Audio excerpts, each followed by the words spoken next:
ഹരേ രാമ രാമ രാമ ഹരേ ഹരേ, ഹരേ കൃഷ്ണ കൃഷ്ണ കൃഷ്ണ ഹരേ ഹരേ. ഗുരവേ സർവലോകാനാം വിഷജേ ഭവരോഗിണാം നിധയേ സർവവിദ്യാനാം ദക്ഷിണാമൂർത്തയേ നമഃ. ഗുരുർബ്രഹ്മ ഗുരുർവിഷ്ണു ഗുരുർദേവോ മഹേശ്വര, ഗുരു സാക്ഷാൽ പരബ്രഹ്മ തസ്മൈ ശ്രീ ഗുരവേ നമഃ. ഏകദന്തം മഹാകായം തപ്തകാഞ്ചനസന്നിഭം ലംബോദരം വിശാലാക്ഷം വന്ദേഹം ഗണനായകം.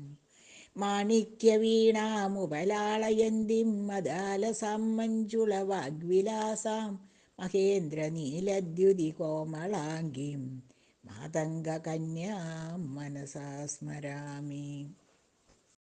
കൂജന്തം രാമ രാമേതി മധുരം മധുരാക്ഷരം ആരുഹ്യ കവിതാശാഖാം വന്ദേ വാത്മീകികോകിലം. ആപദാമപഹർത്താരം ദാതാരം സർവസമ്പദാം ലോകാഭിരാമം ശ്രീരാമം ഭൂയോ ഭൂയോ നമാമ്യഹം.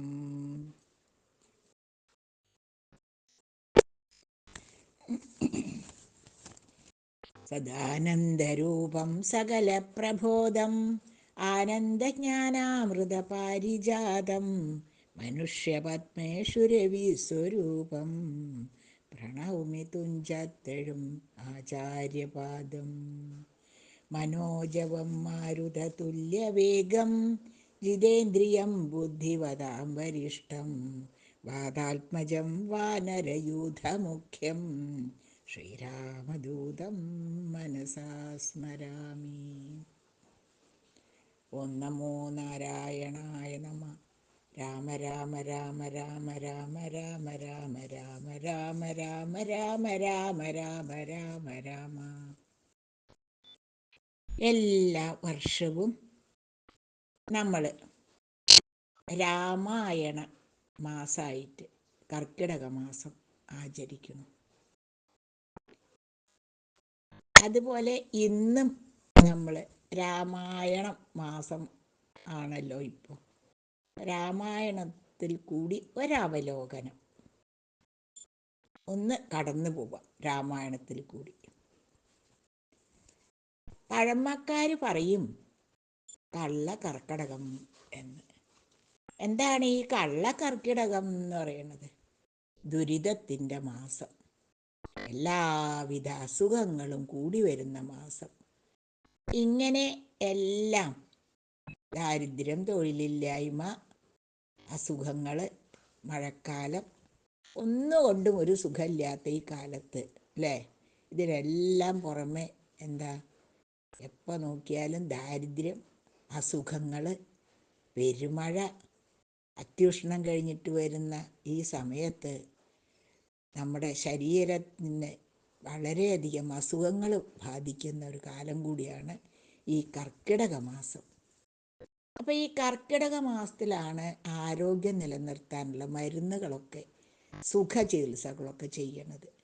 പണ്ടുള്ളവരെ ഈ കർക്കിടകത്തിൽ മുക്കിടി കുടിക്കും, അതുപോലെ കർക്കിടക കഞ്ഞി ഉണ്ടാക്കി കുടിക്കും. അങ്ങനെ ആരോഗ്യ ചികിത്സ നടത്തും. ദശപുഷ്പം കൊണ്ട് ആരോഗ്യത്തിന് വേണ്ട എല്ലാ മരുന്നുകളും ഉണ്ടാക്കി കഴിക്കുന്നത്. ശീബോധിക്ക് വയ്ക്കും കർക്കിടകത്തിൽ. ഇതൊക്കെ എന്തിനാ? ആധ്യാത്മികമായിട്ടുള്ള ഉന്നമതി ഉണ്ടാവാൻ. ഇതിനൊക്കെ പുറമെ കർക്കിടക മാസത്തിൽ ഈശ്വരനാമജപം കൂടി ചെയ്യും. അതിനാണ് രാമായണ പാരായണം പണ്ടത്തെ പഴമക്കാർ ഇതൊരാചാരമാക്കി വെച്ചിരിക്കുന്നത്. അങ്ങനെ തന്നെയെങ്കിലും രാമായണം വായിക്കട്ടെ. അങ്ങനെ വായിച്ചെങ്കിൽ മാത്രമേ നമുക്ക് ഈശ്വര ചിന്ത ഉണ്ടാവൂ. നമ്മുടെ ശാരീരികമായ അസുഖത്തിന് മരുന്ന് കഴിക്കും പോലെ മനസ്സിന് ഉഷാറുണ്ടാവാൻ അല്ലെങ്കിൽ മനസ്സിൻ്റെ ചികിത്സയ്ക്ക് വേണ്ടിയിട്ടുള്ള ആണ് നാമജപം. അതിന് പറ്റിയ ഏറ്റവും നല്ല മഹാകാവ്യമാണ് രാമായണം. കർക്കിടക മാസത്തിലെ രാമായണ പാരായണം വളരെ പ്രധാനമാണ്. ഇതിഹാസമായ രാമായണത്തെക്കുറിച്ച് കേൾക്കാത്തവർ ഒരാൾ പോലും ഈ ഭൂമിയിൽ ഉണ്ടാവില്ല. ഈശ്വരനെ മറന്ന് ജീവിക്കാനായി കഠിനാധ്വാനം ചെയ്യുന്ന ഇന്നത്തെ മനുഷ്യൻ യഥാർത്ഥത്തിൽ സന്തുഷ്ടനാണോ? നമ്മൾ സ്വയം ഒന്ന് ചിന്തിച്ചു നോക്കൂ. ആപത്ത് വരുമ്പോൾ മാത്രം ഈശ്വര ചിന്ത അല്ലേ ഉണ്ടാവണു. അതിനർത്ഥം എന്താ? അവസാനം രക്ഷിക്കാൻ ഭഗവാൻ മാത്രമേ ഉള്ളൂ. ശരണം പ്രാപിക്കാൻ ഭഗവാനെ മാത്രമേ നമുക്ക് ആശ്രയമുള്ളൂ. വേറെ ആരും നമുക്ക് ആശ്രയമില്ല എന്നല്ലേ അതിൻ്റെ അർത്ഥം. ഈ ഭൂമിയിൽ കാണുന്ന സർവ സൃഷ്ടികളും ഈശ്വരൻ്റേത് മാത്രം. അതിലേറ്റവും ശ്രേഷ്ഠമായിട്ടുള്ളതാണ് മനുഷ്യ സൃഷ്ടി. ശ്രേഷ്ഠം ഏതാണ് ചോദിച്ചാൽ മനുഷ്യജന്മം തന്നെയാണ്. മനുഷ്യന് മാത്രമേ മറ്റു ജീവജാലങ്ങളിൽ നിന്ന് വ്യത്യസ്തമായ ബുദ്ധിയുള്ളൂ, വിവേകമുള്ളൂ അല്ലേ? അതുകൊണ്ടാണ് വിശേഷ ബുദ്ധി ഉണ്ടാവുകൊണ്ടാണ് മനുഷ്യ സൃഷ്ടിയാണ് ഏറ്റവും നല്ലത് എന്ന് പറയണം. നമുക്ക് ഒന്നും കഴിയുന്നില്ലായിരിക്കും, പക്ഷേ പ്രപഞ്ചം മുഴുവൻ ഈശ്വരൻ നിറഞ്ഞു നിൽക്കുന്നു. നമ്മളൊക്കെ പറയണതും പ്രവർത്തിക്കണതും ഈശ്വരേച്ഛ കൊണ്ട് മാത്രമാണ്. ഈശ്വര തത്വം വിശദീകരിക്കാൻ ആർക്കും കഴിയില്ല. മനുഷ്യരിൽ തന്നെ സജ്ജനവും ദുർജനവും ഉണ്ട്. സജ്ജനങ്ങളുടെ വാക്ക്, പ്രവൃത്തി, ചിന്ത ഇവ തമ്മിൽ യോജിപ്പുണ്ടാവും. എന്നാൽ ദുർജനങ്ങളുടെ ചിന്തയും വാക്കും പ്രവൃത്തിയും തമ്മിൽ ഒരു ബന്ധം ഉണ്ടാവില്ല. ഇതെല്ലാം രാമായണത്തിൽ കൂടി നമുക്ക് കാണാൻ സാധിക്കും. സൃഷ്ടിസ്ഥിതി സംഹാരം ഇതിൻ്റെ എല്ലാം കാരണം കർമ്മം മാത്രം. പുണ്യപാപങ്ങളും സുഖദുഃഖങ്ങളും കർമ്മത്തിലടങ്ങുന്നുണ്ടേ. പക്ഷേ ഈ സത്യം മനസ്സിലാക്കാൻ കഴിയാതെ മനുഷ്യൻ സ്വന്തം ആഗ്രഹത്തിലും വ്യാമോഹത്തിലും മുഴുകി ഇഷ്ടത്തിനനുസരിച്ചിട്ട് ജീവിക്കുന്നു, പ്രവർത്തിക്കുന്നു. മാത്രമല്ല മനഃപൂർവം ദുഷ്കൃത്യങ്ങൾ ചെയ്യുന്നു. ഇതിൻ്റെയൊക്കെ അല്ലേ അവസാനം എന്താവും? ഇങ്ങനെയൊക്കെ ചെയ്താൽ അവസാനം ദുരിതപൂർണമായൊരു ജീവിതമാണ് ഉണ്ടാവുക. രാമായണത്തിൽ നമുക്കൊന്ന് നോക്കുക. ഓരോ കഥാപാത്രവും വ്യത്യസ്ത സ്വഭാവമുള്ളവരാ. രാമായണത്തിലെ ഓരോ വാക്കും ഓരോ വാചകവും അർത്ഥവത്തായി മനസ്സിലാക്കി കഴിഞ്ഞാൽ നമുക്ക് ഈ പരമാർത്ഥം മനസ്സിലാക്കാൻ സാധിക്കും. സൽസ്വഭാവികളായ ജനങ്ങളെ എല്ലാവരും ഇഷ്ടപ്പെടുന്നു ഇല്ലേ? അവരെ ബഹുമാനിക്കുന്നു. അതിനാദ്യമായിട്ട് വേണ്ടത് എന്താ? മനസ്സിൻ്റെ ശുദ്ധത, മനഃശുദ്ധിയാണ് അതിനാദ്യം വേണ്ടത്. ദേഷ്യവും അസൂയയും പരദൂഷണം ഇവയൊക്കെ മനസ്സിൽ നിന്ന് അകറ്റിയാണ് കളഞ്ഞാൽ തന്നെ മനസ്സ് ശുദ്ധാവും. ആ മനസ്സിലാണ് ഭഗവാൻ ഉണ്ടാവൂ. ഗുണങ്ങളെ മാത്രം കാണാൻ ശ്രമിക്കുക, അത്രേ വേണ്ടൂ. പിന്നൊരു കാര്യം ചോദിച്ചാൽ ആരിലും ഒന്നിലൊരു ദോഷം കാണാതെ അല്ലേ നന്മ മാത്രം കാണുന്നൊരു മനസ്സ്, അതിനെയാണ് നമ്മൾ ശുദ്ധ മനസ്സ് എന്ന് പറയുന്നത്. അതുകൊണ്ട് ശാന്തി സമാധാനമുള്ളൊരു ജീവിതം നയിക്കാൻ കഴിയും. അതാണ് ഈ സൽ സ്വഭാവത്തിൻ്റെ ഗുണങ്ങൾ ഒക്കെയും തന്നെ ദുസ്വഭാവത്തിൻ്റെ ദോഷങ്ങളെയും വർണ്ണിക്കുന്നതാണ് രാമായണം എന്ന ഈ മഹാകാവ്യം. ഇവിടെ രണ്ടും ഈ രാമായണത്തിലുണ്ട്. ജീവിതത്തിൻ്റെ താളം തെറ്റുമ്പോഴാണ് മിക്ക ആളുകളും ജീവിത രഹസ്യം അന്വേഷിച്ചു തുടങ്ങുന്നത്. ജീവിതത്തിൽ അറിവുണ്ടായിരിക്കണം. അതില്ലാത്തവരുടെ ജീവിതത്തിൽ താളപ്പിഴകൾ ഉണ്ടാവും. ജീവിതം സുഗമമാവില്ല. ദുഃഖവും സർവ്വസാധാരണമാണ് അല്ലേ? സുഖം ഉണ്ടെങ്കിൽ ഒരു ദുഃഖം ഉണ്ടാവും, ദുഃഖം ഉണ്ടെങ്കിൽ ഒരു സുഖം ഉണ്ടാവും. എന്നാൽ നമ്മളൊക്കെ സാധാരണക്കാരായ നമ്മൾ വായിച്ച് അല്ലേ മനസ്സിലാക്കേണ്ട കാര്യമുണ്ട്. ഈ ഭാരതത്തിൻ്റെ സദാചാര മൂല്യങ്ങൾ ശ്രീരാമായണത്തിൻ്റെ കൂടി നമുക്ക് സംഭാവന തന്നിട്ടുണ്ട്. ഇത് ഈ ലോകത്തിലും ആദ്യം ഉണ്ടായതാണല്ലോ ഈ മഹാകാവ്യം. ഈ മഹാകാവ്യമാണത്രേ ആദ്യം ഉണ്ടായത്. ഇത് നടന്ന കഥയാണേ. ത്രേതായുഗത്തിൽ ശ്രീരാമൻ നടത്തിയ പ്രതിഷ്ഠ നമുക്കറിയാലോ, രാമേശ്വരത്ത്. ഇതൊക്കെ സത്യമായ കാര്യങ്ങളാ. ഈ ഇത് എഴുതിയ കവി ഉണ്ടല്ലോ, വാൽമീകി മഹർഷി രാമായണം രചിച്ചു. ഒരു സാധാരണ മനുഷ്യൻ്റെ സൃഷ്ടി അല്ല ഈ രാമായണം, ഇതിഹാസമാണ്. മാനവ സമുദായം എങ്ങനെയെല്ലാം ജീവിച്ചാൽ മനുഷ്യജന്മത്തിൽ ഈശ്വര സാക്ഷാത്കാരം സാധിക്കാം എന്ന് അതിവിശദമായി പ്രതിപാദിക്കുന്ന കാവ്യമാണല്ലോ രാമായണം. രാമൻ്റെ അയനം ആണ് രാമായണം. അതായത് രാമൻ്റെ വഴി എന്താണ്, രാമൻ്റെ വഴി അല്ലെങ്കിൽ രാമൻ്റെ മാർഗം എന്താണ്, അതാണ് രാമായണം നമുക്ക് കാണിച്ചു തരുന്നത്. ദശരഥ മഹാരാജാവിന് കൗസല്യാദേവിയിലുണ്ടായ ഉത്തമപുത്രന് ആണല്ലോ ശ്രീരാമൻ. ഈ ശ്രീരാമൻ്റെ കഥയാണ് രാമായണത്തിൽ കൂടി പറയുന്നത്. മനുഷ്യവർഗത്തിനാകെ മാതൃകയായിരുന്നു ഈ ശ്രീരാമചന്ദ്രൻ.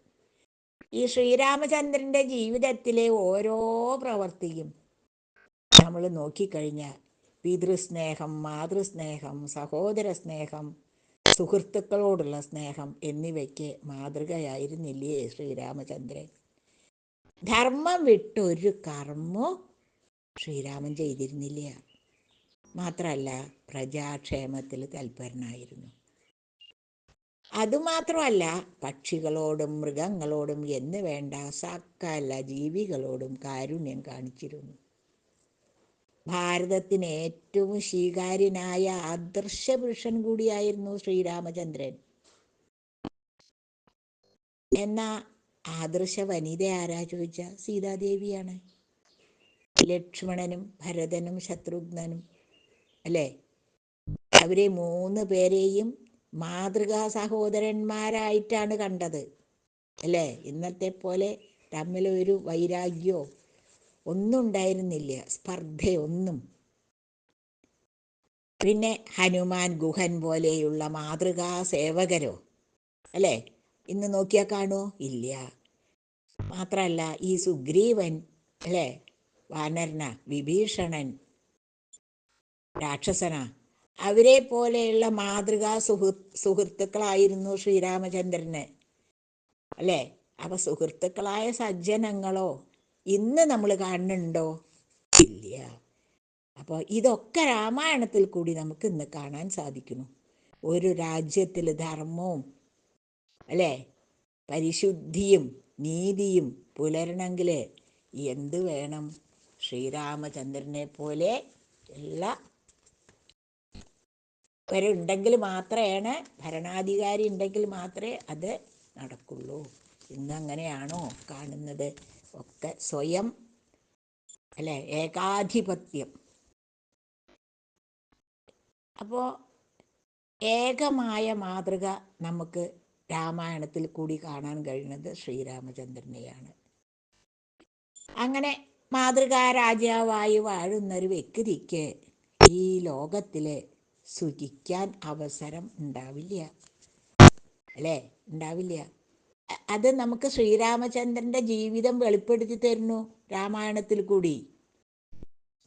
നമുക്കറിയാലോ, രാമായണ പാരായണം ചെയ്യുമ്പോൾ അതിൻ്റെ അർത്ഥം ഗഹനമായി ചിന്തിക്കുമ്പോൾ കൗമാരം കഴിയുന്നതിന് മുമ്പ് തന്നെ വിശ്വാമിത്ര മഹർഷിയുടെ കൂടെ യാഗരക്ഷ ചെയ്യാൻ എവിടേക്ക് പോയത് അറിയോ? കാട്ടിലേക്ക്, കുട്ടും വനത്തിലേക്ക് പോകേണ്ടി വന്നു.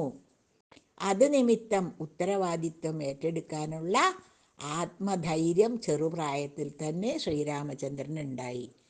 അപ്പോൾ ഇന്നത്തെ ജീവിതം വെച്ച് നോക്കുമ്പോൾ നമ്മളും നമ്മളുടെ കുട്ടികളെ സ്വയം പര്യാപ്തരാക്കണമെങ്കിൽ ഇങ്ങനെയുള്ള ഉത്തരവാദിത്വം ഏൽപ്പിക്കണം. കാട്ടിലേക്ക് പറഞ്ഞയക്കണം എന്നല്ല കേട്ടോ അതിൻ്റെ അർത്ഥം. അവരെ സ്വയം എല്ലാ കാര്യങ്ങൾക്കും പ്രാപ്തരാക്കണമെങ്കിൽ അവരെ ചുമതലപ്പെടുത്തുന്ന കാര്യങ്ങൾ അവരെ കൊണ്ട് ചെയ്യിക്കണം.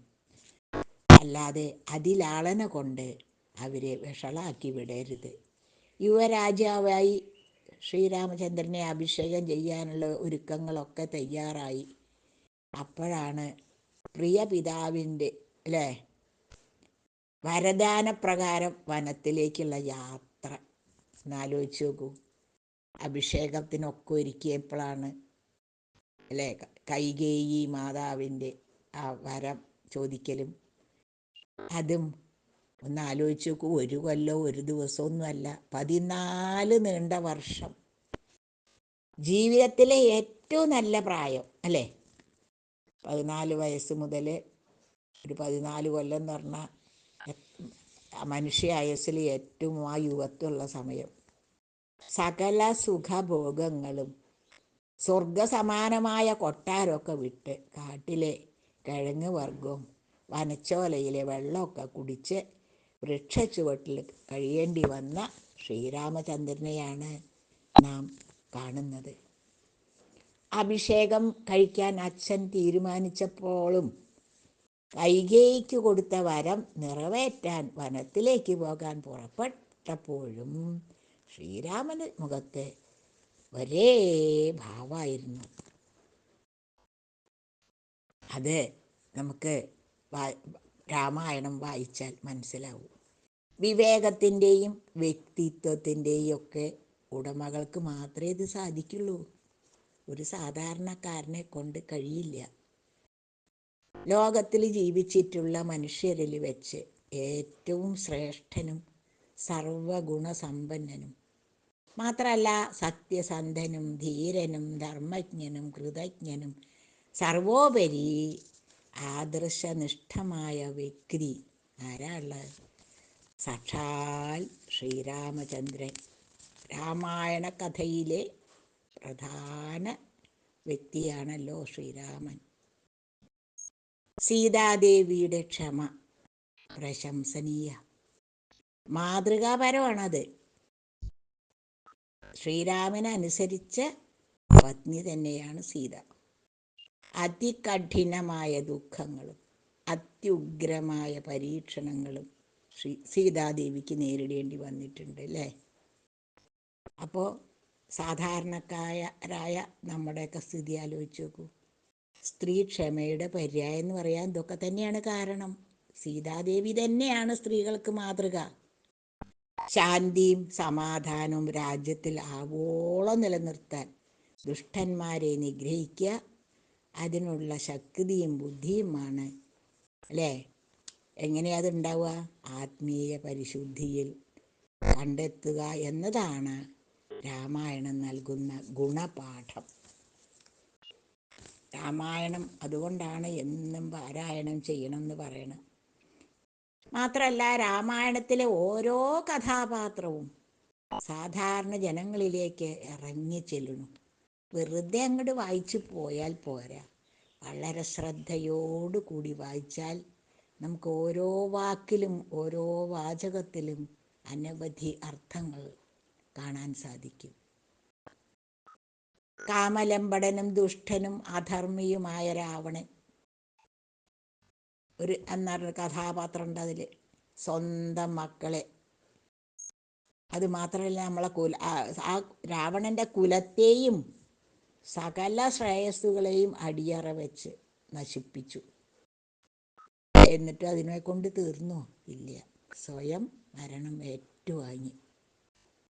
വില്ലാളി വീരനായ ദശരഥനാകട്ടെ ഓരോ കഥാപാത്രം എടുത്ത് നോക്കുമ്പോഴും നമുക്ക് കാണാൻ കഴിയും. സുന്ദരിയായ കൈകേയിയുടെ കളിപ്പാവയായി കണ്ണിലുണ്ണിയായ രാമനെ ത്യജിച്ചു അല്ലേ?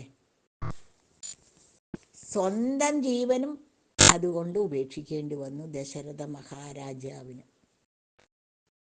എന്നാ കൗസല്യയാകട്ടെ മാതൃത്വത്തിൻ്റെ ഉന്നത മാതൃകയാണ് കൗസല്യാദേവി. കൈകേയിയാകട്ടെ സ്വാർത്ഥയായിരുന്നു, അഹംഭാവിയായിരുന്നു. അങ്ങനെ ഉള്ള ഒരു കഥാപാത്രമായിരുന്നു കൈകേയി. എന്നാൽ മൂന്നാമത്തെ ഭാര്യയായ സുമിത്രാദേവിയോ വിനീതയായിരുന്നു, സേവന തൽപരയായിരുന്നു സുമിത്രാദേവി. പിന്നെ ഉള്ള ഒരു കഥാപാത്രമാണ് ഹനുമാൻ. സ്വാമി ഭക്തിയുടെ മൂർത്തീകരണമാണ് ഹനുമാൻ സ്വാമി. പിന്നെ ഉള്ള ഒരു കഥാപാത്രം പ്രധാനപ്പെട്ടത് വിഭീഷണൻ അല്ലേ? രാക്ഷസനാണെങ്കിൽ കൂടി ധർമ്മത്തിൽ നിന്ന് വഴിതെറ്റിപ്പോയ ജ്യേഷ്ഠന് എതിരെ നിന്ന വിഭീഷണൻ. ഒന്ന് ആലോചിച്ച് നോക്കൂ. അപ്പോൾ ജാതി അവിടെ ഒരു പ്രശ്നമല്ല. പിന്നെ അതേപോലെ കാമകേളിയാടുന്ന ശൂർപ്പണഖയെ നമുക്ക് രാമായണത്തിൽ കാണാൻ കഴിയും. ധിക്കാരിയും മര്യാദ കെട്ടവനുമായ ഒരു ബാലി. എന്ത് ശക്തിയുണ്ട് ബാലിക്ക്! പക്ഷേ സ്വന്തം അനിയൻ്റെ ഭാര്യയെ സ്വന്തം ഭാര്യയാക്കിയിട്ട് അല്ലേ അനീതി കാണിച്ചു. ബലമൊന്നുമല്ല അവിടെ. പിന്നെ നമ്മൾ രാമായണത്തിൽ കാണുന്നു ശബരിയെ പോലത്തെ ഭക്ത ശിരോമണികൾ. ഒരു കാട്ടാള സ്ത്രീയാണ്, ഒന്നും അറിയില്ല, പക്ഷെ ഭക്തി. അതാണ്. ഇവയെല്ലാം ഇന്ന് കാണാൻ സാധിക്കുന്നുണ്ടോ? രാമായണം വായിക്കുമ്പോൾ അറിയാം നമുക്ക് രാമായണത്തിലും ഇന്ന് ജീവിക്കുന്നതുമായിട്ടുള്ള വ്യത്യാസം. ഇതൊക്കെ ഇന്ന് കാണാൻ സാധിക്കുന്നുണ്ടോ? ഇല്ല. എല്ലാ സൽഗുണത്തിൻ്റെയും പ്രതീകമാണ് ശ്രീരാമചന്ദ്രൻ. ഭാരത സംസ്കാരത്തിൻ്റെ ബീജം മുഴുവനും രാമായണത്തിൽ കാണാം. രാമായണത്തിൻ്റെ അർത്ഥം മനസ്സിലാക്കണമെങ്കിൽ ശരിയായ ഭക്തി വേണം, ശരണാഗതിയും ഉണ്ടെങ്കിൽ മാത്രമേ രാമായണ പാരായണം കൊണ്ട് നമുക്ക് കാര്യമുള്ളൂ. ലക്ഷ്മണൻ വനവാസത്തിനായി പുറപ്പെട്ടു അല്ലേ? അപ്പോൾ സുമിത്ര അമ്മയുടെ ഉപദേശത്തിന് വേണ്ടി കൊട്ടാരത്തിലേക്ക് ചെന്നു. അപ്പോൾ സുമിത്ര ഉപദേശിച്ചത് എന്തായിരുന്നു അറിയോ? പുത്ര, വനത്തിലേക്ക് പോവുകയാണെന്ന് കരുതണ്ട. കാരണം എന്താ? രാമൻ എവിടെയാണോ അവിടെയാണ് അയോധ്യ. സീതാരാമന്മാരില്ലാത്ത അയോധ്യ കാനനത്തിന് തുല്യാണ്. സീതാദേവിയെ നീ അമ്മയായി കാണണം അല്ലേ? അമ്മയായിട്ട് കാണണം സീതാദേവിയെ. ശ്രീരാമചന്ദ്രനെ അച്ഛനായി കാണണം. മൂത്ത ജ്യേഷ്ഠനാണ്, അച്ഛന് തുല്യമാണ്. അതുകൊണ്ട് അച്ഛനമ്മമാരെ എങ്ങനെ പ്രേമപൂർവം പരിചരിക്കണോ അതുപോലെ പരിചരിക്കണം. അതാണ് നിന്റെ കർത്തവ്യം. പിന്നെ കാടാണെന്ന് വിചാരിക്കണ്ട, അയോധ്യയാണെന്ന് വിചാരിച്ചാൽ മതി. അപ്പം എല്ലാ പ്രശ്നവും തീരും. അതാണ് ഒരമ്മ മകന് കൊടുത്ത, പോണ്ടെന്നല്ല പറഞ്ഞ്, പക്ഷെ ഇങ്ങനെയൊക്കെ ജ്യേഷ്ഠനെയും സ്വന്തം അമ്മയായി കണ്ട് സീതാദേവിയെയും പരിചരിക്കണം എന്നാ പറയണം. രാമായണം മുഴുവനും ത്യാഗത്തിൻ്റെ കഥയാണ്. ഹനുമാന്റെ പരമമായ ഭക്തിയെക്കുറിച്ച് ഒരു കഥ പറയാം. രാവണവധമൊക്കെ കഴിഞ്ഞു. സീതയും രാമനും യുദ്ധത്തിൽ സഹായിച്ച മറ്റുള്ള എല്ലാവരും കൂടി അയോധ്യയിലേക്ക് പുഷ്പക വിമാനത്തിൽ തിരിച്ചെത്തി. ഇത് കണ്ട ജനങ്ങളുടെ ആഹ്ലാദം പറയണോ? 14-ാമത്തെ വയസ്സിൽ പോയതാണേ അല്ലേ? പിന്നെ 28-30 വയസ്സായിട്ടാണ് തിരിച്ചു വരണത്. അപ്പോൾ ജനങ്ങളുടെ തിരിച്ചു വരണുണ്ട് എന്ന് കേൾക്കുമ്പോൾ ജനങ്ങളുടെ ഒരു സന്തോഷം എന്താ? ജനങ്ങളെല്ലാം ആനന്ദത്തിൽ ആറാടി. ശ്രീരാമൻ്റെ രാജാഭിഷേക വേളയിലെ യുദ്ധത്തിൽ സഹായിച്ച എല്ലാവർക്കും അവിടെ സമ്മാനങ്ങൾ വിതരണം ചെയ്തു. പക്ഷേ ഹനുമാന് മാത്രം ഒന്നും നൽകിയില്ല. സീതയെ കണ്ടുപിടിക്കാനും സമുദ്രം ചാടി കടക്കാനും ഒക്കെ ഹനുമാനായിരുന്നു മുന്നിൽ. പക്ഷേ ഈ ഹനുമാന് മാത്രം ഒന്നും നൽകിയില്ല. സീത കാരണം തിരക്കിയപ്പോൾ ശ്രീരാമചന്ദ്രൻ പറഞ്ഞു, ഹനുമാനെ ഒരു സമ്മാനത്തിൻ്റെയും ആവശ്യമില്ല, താല്പര്യമില്ല. ആവശ്യക്കാരന് ഔചിത്യമില്ല പറയും, ആവശ്യക്കാരനാണ് കൊടുക്കേണ്ടത്. പക്ഷേ ഈ ഹനുമാൻ ഒന്നിനോടും ഒരു താല്പര്യമില്ല. അത് മാത്രമല്ല, ഹനുമാന് നൽകാൻ തക്ക മൂല്യമുള്ളൊരു സമ്മാനം എൻ്റെ കയ്യിലോട്ടില്ലേനും പറഞ്ഞു ശ്രീരാമചന്ദ്രൻ. ഇത് കേട്ടപ്പോൾ സീത തൻ്റെ ഏറ്റവും വില പിടിച്ച മുത്തുമാല കഴുത്തിൽ നിന്ന് അങ്ങോട്ട് ഊരിയിട്ട് ഹനുമാനെ വിളിച്ചു നൽകി. ഹനുമാൻ വിനയപൂർവം സന്തോഷപൂർവം ആ മാല സ്വീകരിച്ച് സ്വസ്ഥാനത്ത് വന്നിരുന്നു. എന്നിട്ട് ആ മാല കയ്യിൽ പിടിച്ച് നല്ലപോലെ ഒന്ന് നോക്കി. കാണാൻ നല്ല ഭംഗി, നല്ല തിളക്കം.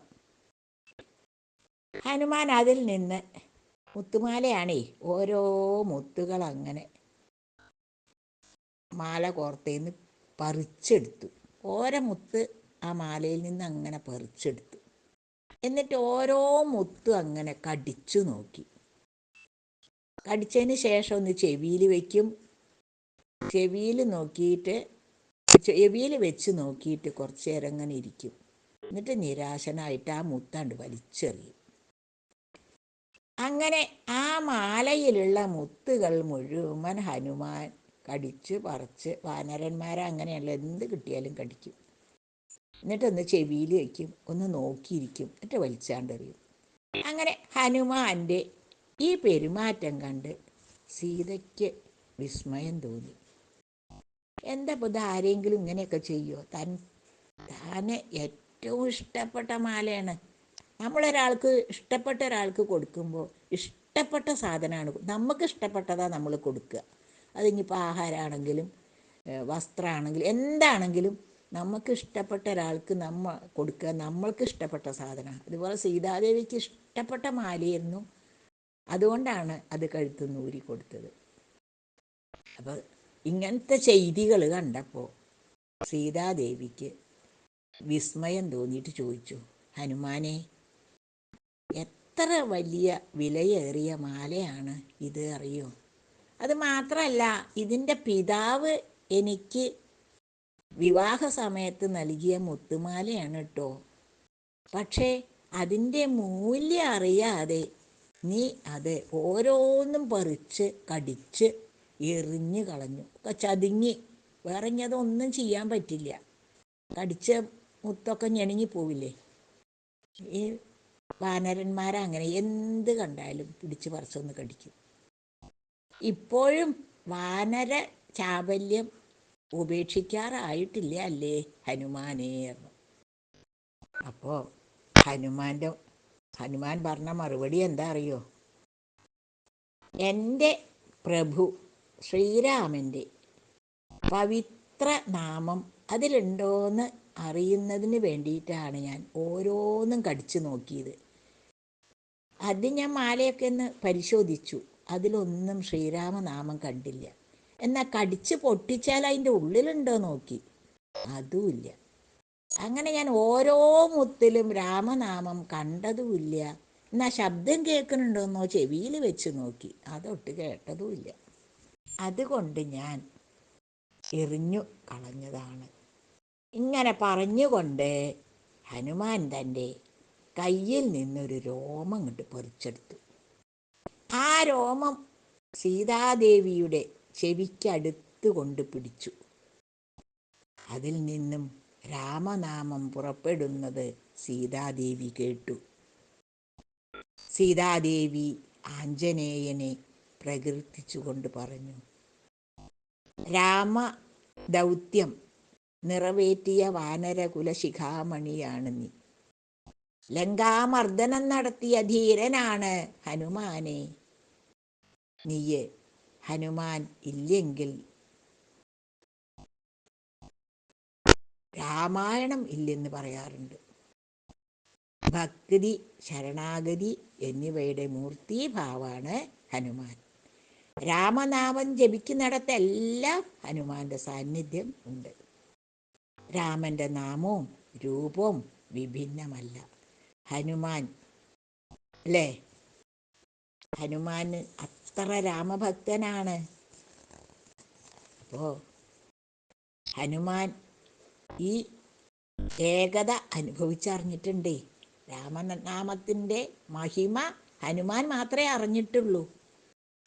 പക്ഷിയായ ജടായുവിന്, പക്ഷിയായിരുന്നില്ലേ ജടായു, അതുപോലെ വാനരനായ ഹനുമാന്, മാത്രമല്ല തപസ്വിനിയായ ശബരിക്ക്, കടത്തുകാരനായ ഗുഹന്, രാക്ഷസനായ വിഭീഷണന് ശ്രീരാമചന്ദ്രൻ മോക്ഷം നൽകിയില്ലേ. അപ്പം അവിടെ പക്ഷിയെന്നോ വാനരനെന്നോ രാക്ഷസനെന്നോ ഉള്ള ഭേദം ഭഗവാനുണ്ടായോ? ഇല്ല. ഏത് ജീവിയാണെങ്കിൽ സർവചരാചരങ്ങളിലും ഭഗവാൻ കുടികൊള്ളണു അല്ലേ. സൃഷ്ടിയിലുള്ള സകല ജീവജാലങ്ങളിലും ഭഗവാൻ കുടികൊള്ളണു. സ്വന്തം കർമ്മഫലങ്ങളിൽ നിന്ന് ഒരുവനും ഒഴിഞ്ഞു മാറാൻ കഴിയില്ല അല്ലേ. നമ്മൾ ഭഗവാൻ എവിടെ ചോദിച്ചാൽ കാണിച്ചു കൊടുക്കാൻ കഴിയില്ല. ഒരു ശക്തിയുണ്ട്. ജലേ വിഷ്ണു സ്ഥലേ വിഷ്ണു വിഷ്ണുരാകാശമുച്യതേ, സ്ഥാവരം ജംഗമം വിഷ്ണു സർവം വിഷ്ണുമയം ജഗത്ത് അല്ലേ. നമ്മൾ അത് മനസ്സിലാക്കിയിരിക്കണം. എല്ലാറ്റിലും ആ ശക്തിയുണ്ട്. പക്ഷേ ഉണ്ടാവണമെങ്കിൽ എന്ത് വേണം? ഭക്തി വേണം. വിതച്ച വിത്തിൻ്റെ ഫലമല്ലേ കൊയ്തെടുക്കാൻ കഴിയൂ. വ്യക്തി, കുടുംബം, സമൂഹം എന്നീ തലങ്ങളിൽ സേവനം ചെയ്യേണ്ടതിൻ്റെ ആവശ്യകതയെക്കുറിച്ചും നമുക്ക് രാമായണം ഊന്നി പറഞ്ഞു തരുന്നുണ്ട് അല്ലേ. അപ്പോൾ ഈ ജനിക്കണേൻ്റെ മുമ്പ് മാതൃപുത്ര ബന്ധം ഉണ്ടായിരുന്നോ? നമ്മളൊന്ന് ചിന്തിക്കുക. നമുക്കറിയണില്ല. ഉണ്ടായിരുന്നോ? പ്രസവിച്ച് കഴിഞ്ഞപ്പോൾ എൻ്റെ അമ്മയാണ് പറയണു, എൻ്റെ മോനാണ് എന്ന് പറയുന്നു. അപ്പം അതിൻ്റെ മുമ്പ് നമ്മൾ ആരായിരുന്നു? ആർക്കെങ്കിലും അറിയോ? നമ്മൾ അറിയണില്ല. അതേപോലെ വിവാഹത്തിന് മുന്നേ ഭാര്യാഭർത്തൃബന്ധം എവിടെയായിരുന്നു അല്ലേ. ഇഹലോക ബന്ധങ്ങളെല്ലാം പറയുന്ന കാർമേഘങ്ങൾ പോലെയാണ് എപ്പോഴും നമ്മോടൊത്തുള്ളത്. ആരാ ഉള്ളത്? ഭഗവാൻ മാത്രം. ആരും ശാശ്വതമായിട്ടില്ല. ക്ഷണികമായ ഈ കാല അളവിൽ അല്ലേ, ഈ കുറച്ച് കാലേ നമുക്ക് ജീവിതമുള്ളൂ. ഈ കാലയളവിലെ ജന്മത്തിൽ നമ്മൾ എന്താ ചെയ്യേണ്ടതെന്നറിയോ? മാനവ സേവയ്ക്കും മാധവ സേവയ്ക്കും ഉപയോഗിക്കുക. എങ്ങനെയാണ്? കീർത്തനങ്ങൾ, പാരായണം, സ്വാധ്യായം, പൂജ, ഇതൊക്കെ ചെയ്ത് ഭഗവാനെ തൃപ്തിപ്പെടുത്തുക. ധനവും വിദ്യാഭ്യാസവും എല്ലാവർക്കും ഒന്നും ഒരുപോലെ ഉണ്ടായിക്കൊള്ളണമെന്നില്ല. ഉണ്ടോ? എല്ലാവർക്കും ധനമുണ്ടോ? എല്ലാവർക്കും നല്ല അറിവുണ്ടോ? ഇല്ല. എല്ലാം തികഞ്ഞവരാരാളുള്ളത്? ആരുമില്ല. ഈ ഭാരതഭൂമിയിൽ ജനിച്ച അല്ലേ നമ്മൾ, അത് തന്നെയാണ് നമ്മുടെ ഭാഗ്യം. ഭാരത സംസ്കാരം സനാതന ധർമ്മം ഉള്ളതാണ്. അപ്പം ഈ നമ്മളെ ഭാരതത്തിൽ ജനിച്ചത് തന്നെ നമ്മുടെയൊക്കെ ഭാഗ്യം. അങ്ങനെ തന്നെ നമ്മുടെ സംസ്കാരം, ഭാരതീയ സംസ്കാരം അല്ലേ, സംസ്കാരമാണ്. ഭാരതീയ സംസ്കാരം ഒരു പ്രത്യേകതയാണ്. ഈ സംസ്കാരത്തെയാണ് നമ്മൾ പിതാവ് എന്ന് പറയുന്നത്. മാതാവും മാതൃഭൂമിയും സ്വർഗത്തേക്കാൾ മഹനീയാണ് അല്ലേ. ഈ രാമായണ തത്വം ഇതിൽ നിന്നൊട്ടും വിഭിന്നമല്ല. രാമായണ തത്വത്തിൽ ആണ് ഇതൊക്കെ അടങ്ങിയിരിക്കണതേ. നമ്മളെ വിഷയം തന്നെ രാമായണം അല്ലേ, എന്തിനു വായിക്കണു എന്നുള്ളതാണ്. പിന്നെയോ, ലോകം രാവണന് ദുഷ്കീർത്തി, ശ്രീരാമചന്ദ്രന് സൽകീർത്തി നൽകി. ഇപ്പോഴും അങ്ങനെ തന്നെയല്ലേ. സൽകീർത്തിയുള്ളവർ വളരെ കുറവാണ്, ദുഷ്കീർത്തിയുള്ളവരാണ് കൂടുതൽ. രാമതത്വം സർവ പാപങ്ങളെയും ദൂരീകരിച്ച് ജീവിതത്തെ മോചിപ്പിക്കണം. രാമായണം വായിക്കാൻ പറയാൻ കാരണം അതാണ്. അതെന്താ കാരണം?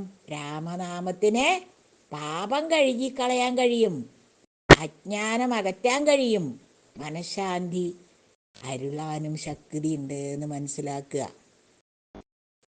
രാമായണ പാരായണം അതുകൊണ്ടാണ് ഈ മാസത്ത് ചെയ്യാൻ പ്രധാന കാരണം.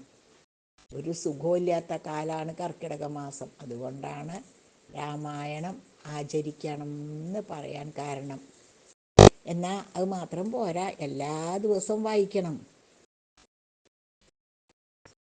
ഈശ്വര ശക്തി ഈ സാധാരണ മനുഷ്യന് പ്രത്യക്ഷമാക്കി കൊടുക്കാൻ മഹാവിഷ്ണു രാമനായിട്ട് അവതരിച്ചു ത്രേതായുഗത്തിൽ. രാമൻ തൻ്റെ മനോവാക്ക് കർമ്മങ്ങൾ എങ്ങനെ രമ്യതയിൽ കൊണ്ടുപോകാമെന്ന് സ്വന്തം ജീവിതം കൊണ്ട് മനുഷ്യരാശിക്ക് കാണിച്ചു തന്നു രാമായണത്തിൽ കൂടി. രാമതത്വം എണ്ണമറ്റ ശക്തികളും സിദ്ധികളും കൊണ്ട് അല്ലേ, തത്വം എണ്ണമറ്റ ശക്തികളും സിദ്ധികളും കൊണ്ട് രൂപം പൂണ്ടതാണ്. അതാണ് രാമായണം. രാമായണം എന്ന പുണ്യഗ്രന്ഥത്തിൽ നിന്ന് ഒരു പ്രത്യേകത ഉണ്ട് അല്ലേ? എന്താണ് പ്രത്യേക സന്ദേശം രാമായണം നൽകണത്? നമുക്ക് ലഭിക്കുന്നുണ്ട്. എന്താ അറിയോ അത്? മനുഷ്യൻ മനുഷ്യനെ പോലെ ജീവിക്കണം, ഈശ്വരനുമായിട്ട് ഏകത്വം നേടണം. ഓരോ മനുഷ്യനിലും മനുഷ്യത്വം, ദൈവീകത, ആസുര സ്വഭാവം എന്നീ 3 ഗുണങ്ങൾ ഉണ്ടായിരിക്കും അല്ലേ? സത്വഗുണം, രജോ ഗുണം, തമോ ഗുണം. അതാണ് ഇതിൽ പറയണത്. അതിലെ ആസുരഭാവം കളഞ്ഞ് ദൈവീകതയെ പ്രകാശിപ്പിക്കണം. അതാണ് മനുഷ്യജന്മം സഫലമാക്കാൻ വേണ്ടത്. ഈ വാൽമീകി രാമായണം വാൽമീകി മഹർഷി പൂർത്തിയാക്കിയപ്പോൾ ബ്രഹ്മാവ് വന്ന് ദർശിച്ചു, എന്നിട്ട് ആശീർവദിച്ചു. അതെങ്ങനെയായിരുന്നു അറിയോ? ഈ പർവ്വതങ്ങളും നദികളും പുരുഷന്മാരും സ്ത്രീകളും ഉള്ളിടത്തോളം കാലം, മാനവരാശി ഉള്ളിടത്തോളം കാലം രാമായണം നിലനിൽക്കും എന്ന് ബ്രഹ്മാവിൻ്റെ ഒരു ആശീർവാദമുണ്ടായി. വാൽമീകി രാമായണം എഴുതി തീർന്നപ്പോൾ അത് ലോകമെങ്ങും പ്രചരിപ്പിക്കാൻ ശ്രീരാമചന്ദ്രൻ്റെ മക്കളായ ലവകുശന്മാർ തയ്യാറായി. ഈ കാലത്ത് ഇത്തരം മഹായജ്ഞം ആരാ ഏറ്റെടുക്കുക? അതാണ് അന്നും ഇന്നുള്ള വ്യത്യാസം. എന്നാൽ ശ്രീരാമചന്ദ്രൻ്റെ മക്കൾ അത് ഏറ്റെടുത്തു. പലരും പൊതുജനങ്ങളാൽ പരിഹസിക്കപ്പെടുന്നുമെന്ന് അല്ലേ ഭയപ്പെടുന്നു. ഇപ്പോൾ നാമം ചൊല്ലിയാൽ ഒന്ന് ഉറക്ക ലജ്ജ തീർന്ന് നാമം ചെല്ലണം എന്നാ പറയുക. എവിടെ ആണെങ്കിലും ഹരേ രാമ എന്ന് ചൊല്ലണം. അതിനുള്ള ധൈര്യം ഉണ്ടാവണം. പൊതുജനങ്ങളാൽ പരിഹസിക്കപ്പെടുന്നു വിചാരിച്ചിട്ട് ഭയപ്പെടുന്നു. എന്തിന് ഭയപ്പെടണം? ആത്മീയതയ്ക്ക് ഭയപ്പെടേണ്ട ആവശ്യമില്ല. അവിടെയാണ് ഭക്തി. പൊതുസ്ഥലത്ത് വെച്ച് ഭഗവത് കീർത്തനങ്ങൾ ആലപിക്കാൻ ആഗ്രഹിക്കുന്നവർ പോലും തങ്ങൾ പരിഹസിക്കപ്പെടുമോ എന്ന് ഇന്ന് ഭയപ്പെടുന്നു. അതാണ്. എന്നാൽ ഭക്തന്മാർക്ക് അത്തരം ചിന്തകളിൽ നിന്ന് ഇറങ്ങി വരാൻ കഴിയണം. സ്വകാര്യ ജീവിതത്തിൽ സുഖമില്ലാത്ത ഒരു മനുഷ്യനെയും കാണാൻ കഴിയില്ല അല്ലേ? ശരിക്കും സുഖം എന്നൊക്കെ നമ്മൾ വിചാരിക്കുക. ദുഃഖമില്ലാത്ത മനുഷ്യൻ ഉണ്ടാവില്ല. ദുഃഖം ഉണ്ടാവും, സംശയിക്കണ്ട. ഈ സുഖം എന്ന് പറയണത് എന്താ? നമ്മുടെ മനസ്സിൻ്റെ ആനന്ദമാണ് സുഖം. കുറേ പണമൊന്നുമല്ല. സമാധാനം, ഈശ്വര ചിന്ത അതുണ്ടെങ്കിൽ അവിടെ ദുഃഖം ഉണ്ടാവില്ല. അപ്പം ഈ ദുഃഖം ഉള്ളവർക്ക് എന്താ ചെയ്യേണ്ടത്? അവർക്ക് ആശ്വാസത്തിനുള്ള ഏക മാർഗം എന്താ അറിയോ? നാമജപം മാത്ര. എല്ലാവരും പറയും ഒരു സുഖവും ഇല്ല കേട്ടോ, ഒരു സുഖവും ഇല്ല. അങ്ങനെ പോണു. എങ്ങനെ പോണു? കാരണം ഭക്തിയില്ല, ആധ്യാത്മിക ചിന്തയില്ല. പിന്നെ എങ്ങനെ സുഖം ഉണ്ടാവുക? ഏത് നാമം ജപിച്ചാലും സമ്പൂർണ്ണ ഹൃദയത്തോടെ ആണെങ്കിൽ ഫലം തീർച്ചയാണ്. രാമതത്വത്തിൻ്റെ അതിരറ്റ ഗുണങ്ങൾ വിവരിക്കാൻ നമ്മൾ ആരെ കൊണ്ടും സാധ്യമല്ല. രാമനാമ യുഗങ്ങളായിട്ട് പൂജിക്കപ്പെടുന്നതാ. 5000 വർഷം മുമ്പ് ഉണ്ടായതാണ് ത്രേതായുഗത്തിൽ ശ്രീരാമൻ. നടന്ന കഥയാകൊണ്ടാണ് ഇതിഹാസം എന്ന് പറഞ്ഞത് അല്ലേ. 2 ഇതിഹാസമാണ്, ഒന്ന് മഹാഭാരതം, ഒന്ന് രാമായണം. ഇതെല്ലാം മനസ്സിലാക്കി തരുവാനാണ് ലളിതമായ ഭാഷയിൽ എല്ലാവർക്കും വായിക്കാൻ തക്കവണ്ണം, ഏത് രീതിയിലും വായിക്കാൻ തക്കവണ്ണം രാമായണം രചിച്ചിട്ടുള്ളത്. രാമ എന്ന് പറഞ്ഞാൽ തന്നെ എന്താ? രമിപ്പിക്കുന്നവൻ എന്നാണ് അർത്ഥം. പല തവണ വായിക്കുമ്പോൾ നമുക്ക് അർത്ഥം മനസ്സിലാകും. അപ്പോഴേ മനസ്സിലാവൂ. അങ്ങനെ ഒരുപാട് പ്രാവശ്യം വായിക്കുമ്പോൾ ഈശ്വരാനുഭൂതി നമുക്കുണ്ടാവും. ഈശ്വരൻ്റെ ആ ഒരു സാക്ഷാത്കാരം നമുക്ക് അനുഭവപ്പെടും. ഈശ്വരാനുഭൂതി ഉണ്ടാവും. നമുക്ക് ഓരോരുത്തർക്കും ദിവസവും രാമായണം പാരായണം ചെയ്യാൻ സാക്ഷാൽ ശ്രീരാമചന്ദ്രസ്വാമി അനുഗ്രഹിക്കട്ടെ എന്ന് പ്രാർത്ഥിച്ചുകൊണ്ട് എൻ്റെ ഈ വാക്കുകളെല്ലാം ശ്രീരാമപാദത്തിൽ സമർപ്പിച്ചുകൊണ്ട് ജയ് ശ്രീരാം. കായേന വാചാ മനസേന്ദ്രിയർവാ ബുദ്ധ്യാത്മനാ വാ പ്രകൃതിൽ സ്വഭാവാത് കരോമി യദ്യത് സകലം പരസ്മൈ നാരായണായേതി സമർപ്പയാമി. രാമായ രാമഭദ്രായ രാമചന്ദ്രായ വേദസേ രഘുനാഥായ നാഥായ സീതായ പദയേ നമഃ. ആർത്താനാമാർത്തിഹന്താരം ഭീതാനാം ഭീതിനാശനം ദ്വിഷതാം കാലദണ്ഡം ശ്രീരാമചന്ദ്രം നമാമ്യഹം. അഗ്രതപൃഷ്ഠതശ്ചൈവ പാർശ്വയോശ്ച മഹാബലൗ ആകർണപൂർണധന്വന്യൗ രക്ഷേതാം രാമലക്ഷ്മണൗ. മനോജവം മാരുതതുല്യവേഗം ജിതേന്ദ്രിയം ബുദ്ധിമതാം വരിഷ്ഠം പാദാത്മജം വാനരയൂഥമുഖ്യം ശ്രീരാമദൂതം മനസാ സ്മരാമി. ജാനകീ ജീവനസ്മരണം ജയ ജയ രാമ രാമ ജയ സീതാരാമ.